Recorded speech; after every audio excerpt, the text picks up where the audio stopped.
ಈ ದಿನ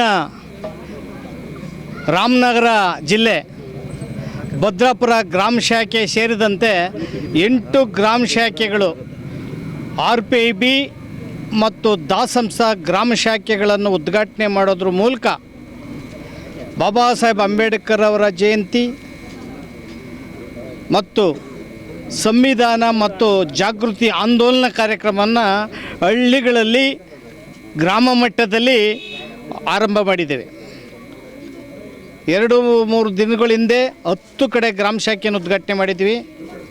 2026-77ನೇ ಸಂವಿಧಾನ ದಿನಾಚರಣೆಯಿಂದ ಮುಂದಿನ ವರ್ಷದ 2027 ಸಂವಿಧಾನ ದಿನಾಚರಣೆ ಅಥವಾ ಗಣರಾಜ್ಯೋತ್ಸವ ದಿನಾಚರಣೆಯವರೆಗೆ 1 ವರ್ಷಗಳ ಕಾಲ ರಾಜ್ಯದ ಪ್ರತಿ ಹಳ್ಳಿಗಳಲ್ಲಿ ಸಂವಿಧಾನ ಜಾಗೃತಿ ಆಂದೋಲನ, ಬಾಬಾ ಸಾಹೇಬ್ ಅಂಬೇಡ್ಕರ್ ಜಾಗೃತಿ ಆಂದೋಲನ ಮತ್ತು ಅಂಬೇಡ್ಕರ್ ಜಯಂತಿ, ಜಗಜೀವನ್ ಜಯಂತಿಯನ್ನು ಇಡೀ ರಾಜ್ಯಾದ್ಯಂತ ಆಚರಿಸಬೇಕು ಅಂತ ತೀರ್ಮಾನ ಮಾಡಿರೋದ್ರಿಂದ ಹಳ್ಳಿಗಳಿಗೆ ಇವಾಗ ಪಾದಾರ್ಪಣೆಯನ್ನು ಮಾಡಿದ್ದೀವಿ.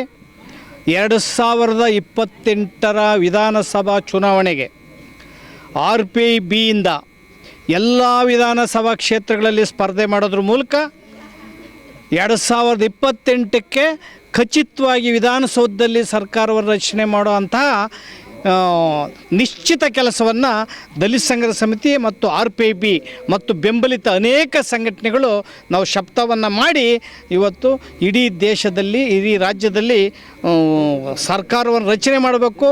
ಬಾಬಾ ಸಾಹೇಬ್ ಅಂಬೇಡ್ಕರ ನಂತರ, ಜಗಜೀವನ್ ರಾಮ್ರವರ ನಂತರ, ಕಾಂಚೀರಾಮ್ರವರ ನಂತರ ನಂಜುಂಡಸ್ವಾಮಿಯವರು ಮತ್ತು ಬಿ ಕೃಷ್ಣಪ್ಪನವರ ಹೋರಾಟಗಳನ್ನು ಮುಂದುವರಿಸ್ತಾ ಇದ್ದೇವೆ. ಈ ರಾಜಕೀಯ ಹೋರಾಟಕ್ಕೆ ಮತ್ತು ಶೋಷಿತರು, ಬಡವರು, SC ST OBC ಧಾರ್ಮಿಕ ಅಲ್ಪಸಂಖ್ಯಾತರು ಒಟ್ಟು 85% ಇಡೀ ದೇಶದಲ್ಲಿರ್ತಕ್ಕಂಥ ಬಹುಸಂಖ್ಯಾತರು ಅಧಿಕಾರವನ್ನು ಹಿಡಿಬೇಕು ಅಂತ ಹೇಳಿ ಇವತ್ತು ಮತ ಜಾಗೃತಿ ಮತ್ತು ಸಂವಿಧಾನ ಜಾಗೃತಿಯನ್ನು ಆಂದೋಲನವನ್ನು ಮಾಡ್ತಾಯಿದ್ದೇವೆ. ಸಂವಿಧಾನ ಜಾಗೃತಿ ಆಂದೋಲನ ಅಂದರೆ ಇಡೀ ದೇಶವನ್ನು ಆಳೋವಂಥವ್ರಿಗೆ ಸಂವಿಧಾನದ ಪರಿಕಲ್ಪನೆಗಳು, ಆಶಯಗಳು ಗೊತ್ತಿಲ್ಲ. ಈ ದೇಶದಲ್ಲಿ ಅನೇಕ ವಕೀಲರುಗಳಿದ್ದಾರೆ, ನುರಿತ ವಕೀಲರುಗಳಿದ್ದಾರೆ, ಜಡ್ಜ್ಗಳಿದ್ದಾರೆ, ನ್ಯಾಯಾಧೀಶರು. ಆದರೆ ಅವರಿಗೆ ಸಂವಿಧಾನವನ್ನು ಓದ್ಕೊಂಡಿದ್ದಾರೆ ವಿನ ಆದರೆ ಈ ದೇಶವನ್ನು ಅರ್ಥ ಮಾಡ್ಕೊಂತ ಹೋದರೆ, ಈ ದೇಶ ಅರ್ಥ ಆಗದೇ ಇದ್ದರೆ ಸಂವಿಧಾನ ಅವ್ರಿಗೆ ಅರ್ಥ ಆಗಲ್ಲ. ಸಂವಿಧಾನ ಒಂದು ಮಹಾನ್ ಗ್ರಂಥ.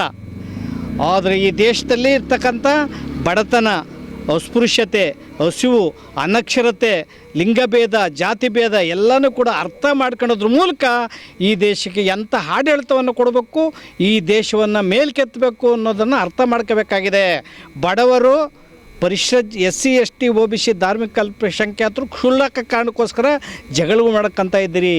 ಈ ಜಗಳಗಳನ್ನು ಬಿಡೋದ್ರ ಮೂಲಕ ದೇಶದ ಕಡೆ ನೋಡಿ, ಎಲ್ಲರೂ ಒಗ್ಗಟ್ಟಾದರೆ ನಿಮ್ಮ ಒಗ್ಗಟ್ಟಿದೆ, ಎಲ್ಲರ ಒಗ್ಗಟ್ಟಿದೆ.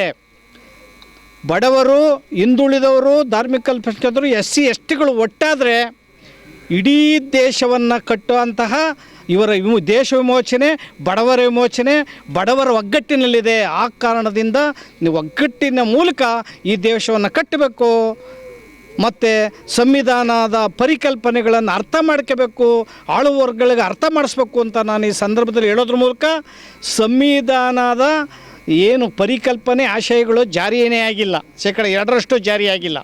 ಯಾಕೆಂದರೆ ಸಂವಿಧಾನವನ್ನು ಹಿಡಿದಿರುವಂಥವರು, ಸಂವಿಧಾನ ಯಾರ ಕೈಲಿದೆ ಅಂದರೆ ಪಟ್ಟಭದ್ರ ಹಿತಾಸಕ್ತಿಗಳು, ಮೇಲ್ಜಾತಿಗಳು ಈ ದೇಶದ ಸಂಪತ್ತನ್ನು, ಈ ದೇಶದ ಕೃಷಿ ಭೂಮಿಯನ್ನು, ಈ ದೇಶ ಕೈಗಾರಿಕೋದ್ಯಮಿಗಳನ್ನು ಯಾರು ಗ್ರಹಣ ಮಾಡಿದ್ದಾರೆ, ಯಾರು ಕಪಿಮುಷ್ಟಿಲಿ ಇಟ್ಕೊಂಡಿದ್ದಾರೆ ಅವರೇ ದೇಶವನ್ನು ಆಳ್ತಾ ಇದ್ದಾರೆ. ಅವ್ರ ಕೈಲಿ ಸಂವಿಧಾನ ಜಾರಿ, ಅವ್ರ ಕೈಲಿ ಸಂವಿಧಾನ ಇದೆ, ಅವರು ಜಾರಿ ಮಾಡ್ತಾಯಿಲ್ಲ. ಅವ್ರು ಬಡತನ ನಿರ್ಮೂಲನೆ ಮಾಡ್ತೀನಿ ಅಂತ ಓದ್ತಾ ಇದ್ದಾರೆ. ಅವರು ಅಕ್ಷರವನ್ನು ಮತ್ತು ನಿರುದ್ಯೋಗ ನಿರ್ಮೂಲನೆ ಮಾಡ್ತಿದ್ದೀನಿ ಅಂತ ಓದ್ತಾ ಇದ್ದಾರೆ. ಇದು ಹಾಸ್ಯಾಸ್ಪದ. ಮಹಿಳೆಯರು ಅಧಿಕಾರಕ್ಕೆ ಬರಬೇಕು, ಯುವಕರು ಅಧಿಕಾರಕ್ಕೆ ಬರಬೇಕು, ಮತ್ತು ಪ್ರಜ್ಞಾವಂತರು ಜೊತೆಗೆ ಪ್ರಾಮಾಣಿಕರು ಅಧಿಕಾರಕ್ಕೆ ಬರೋದ್ರ ಮೂಲಕ ಈ ದೇಶವನ್ನು ಮುನ್ನಡೆಸಬೇಕಾಗಿದೆ. ಸಂವಿಧಾನ ಜಾರಿಯಾಗಿ 76 ವರ್ಷ ಆದರೂ ಕೂಡ ಬಡತನ, ಅನಕ್ಷರತೆ, ಅಸ್ಪೃಶ್ಯತೆ, ಹಾಹಾಕಾರ, ನಿರುದ್ಯೋಗ ಮುಡುಕಟ್ಟಿದೆ, ದೇಶ ತಲ್ಲಣಿಸಿದೆ. ಅದಕ್ಕೋಸ್ಕರ ಎಚ್ಚೆತ್ಕೋಬೇಕು. ಅದಕ್ಕೋಸ್ಕರ ಮತ ಜಾಗೃತಿ, ಸಂವಿಧಾನ ಜಾಗೃತಿ ಆಂದೋಲನವನ್ನು ಹಳ್ಳಿಗೆ ಕೊಂಡೊಯ್ತಾ ಇದ್ದೇವೆ. ಈ ಒಂದು ಜಾಗೃತಿಗೆ ಇವತ್ತು ಭದ್ರಾಪುರದಲ್ಲಿ ಮತ್ತು ಅನೇಕ ಹಳ್ಳಿಗಳಲ್ಲಿ ಬೆಂಬಲ ಕೊಟ್ಟಿರುವಂಥದ್ದು ನಿಮಗೆ ಅತ್ಯಂತ ಕೃತಜ್ಞರಾಗಿರುತ್ತೇವೆ. ಜೈವಾಗಲಿ, ಜೈ ಭೀಮ್, ಜೈ ಭಾರತ್.